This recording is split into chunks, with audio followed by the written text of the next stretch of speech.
Hey guys, and welcome back to Cooking for the Missus. Today I've got something really special. We are going to be making a Chicken Tikka Masala. This is one of my favourite recipes, it's absolutely delicious and it's so simple to make. Quick heads up, there's quite a lot of ingredients that go into making this recipe, so rather than talking through them, I'm going to leave them in the description down below.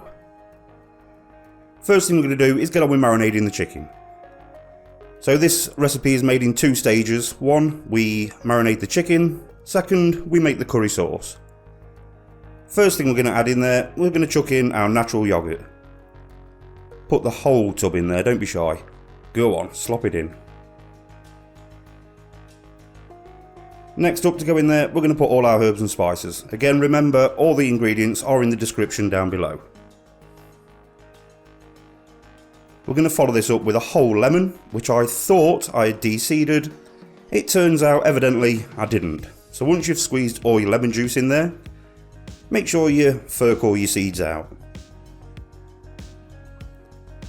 Next thing I'm going to be adding to this, I've got some garlic paste and some ginger paste. Now I like to use a paste for these, just for the simple fact they're not nearly as strong as fresh garlic and ginger. So we want to put about a teaspoon of each into there now.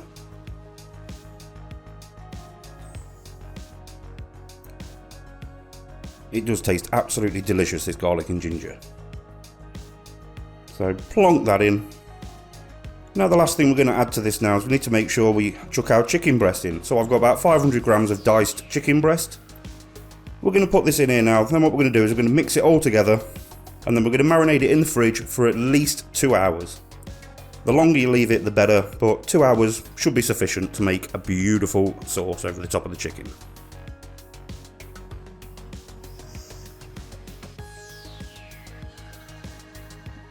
So once we've done that, the chicken's had 2 hours in the fridge.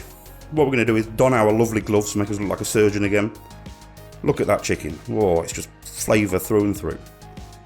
I've got myself a baking tray that's got a wire rack in there just so that the chicken doesn't sit on the bottom and burn. And I'm going to be using 2 metal skewers. I like to use metal skewers because the metal gets hot and then it cooks the chicken from the inside as well when it's in the oven. All we're going to do is just simply put the chicken onto the skewers. Fast forward a little bit because you don't really want to see these, and this is what they look like before they go into the oven. All that sauce on the outside is going to crisp up, it's going to go nice and gnarly, and it's going to make that chicken taste beautiful. So put that into the oven at 180 degrees C for about 35 minutes until it gets nice and crispy and gnarly on the outside. If you are enjoying this video guys, now would be a fantastic time to say, please subscribe to my channel. I make all my videos from a living room, as you can see, so all the support I get really helps. Thank you very much. Plug over. Now let's make the sauce to this curry. So what I've got here is some all butter ghee. It's basically clarified butter. You can just use normal olive oil if you want. I just think this is authentic and gives it a nice flavour. Once your ghee is nice and hot, we're going to chuck in our onion. We just want to cook this down so that it wilts down a little bit. Then we're going to put in another teaspoon of our garlic paste and a teaspoon of our ginger paste.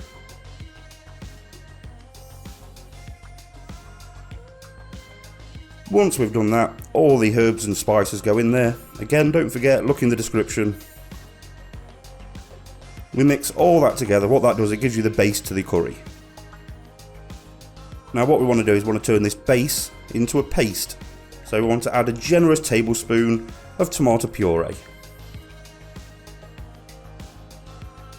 Mix all that together so that you're cooking the tomato puree off and you end up with a beautiful curry paste. Now let's make the paste into a sauce. So what we do is we've got our tomato passata or tomato sauce. You can use chopped tomatoes for this if you want, but it makes it a bit watery for me. Put that in, stir it all in, combine it all together, and then what we're going to do is just leave it to simmer for about 10 to 15 minutes.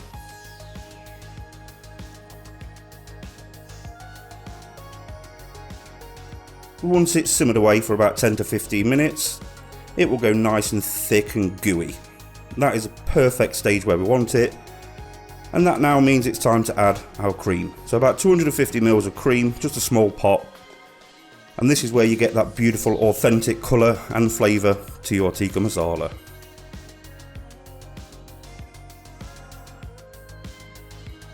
The smells that are coming from this pan are absolutely delicious.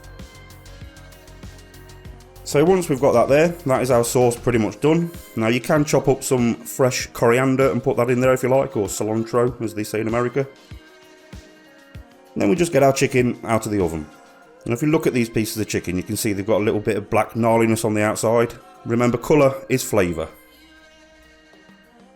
So last thing we're going to do to this recipe is just dump our chicken into the sauce, combine it all together, and that is literally the best recipe I've ever done on this channel. You've got to give it a go, it is delicious.